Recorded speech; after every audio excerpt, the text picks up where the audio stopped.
ভাগ্য এমনি এমনি পাল্টাই না বস, ওর জন্য দিনরাত মেহনত করতে হবে। তুমি কি ভাবছো আজকে একটা ভিডিও বানালাম কালকে বানালাম, 3 দিনের বেলায় দেখছো ভিউস আসছে না ছেড়ে দিলাম, এইভাবে তুমি সফলতা পাবে না বস। তোমাকে সফলতা পেতে গেলে তোমাকে মেহনত করতে হবে, তোমাকে দিন রাত লেগে থাকতে হবে ক্যামেরা পেছনে। তুমি ক্যামেরা দেখে লজ্জা পাচ্ছ যে 5টা মানুষ কি বলবে, এইভাবে তুমি সফলতা পাবে না। তোমাকে সফলতা হতে গেলে একটাই কাজ, কাউকে লজ্জা করলে হবে না, লজ্জা করলে তুমি যাবে।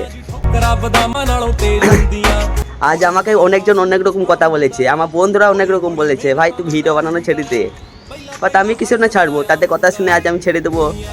এরকম করলে হবে না বস। তোমাকেও 5জন 5 রকম বলবে, তুমিও চালাবে। তোমাকে দেখে অনেকজন বলবে, যখন তুমি সফলতা পাবে তখন তোমার সামনে আসবে, ভাই একটা সেলফি দে, এইভাবে বলবে। চলো ভাই, টাটা, আবার দেখা হবে নেক্সট ব্লগে।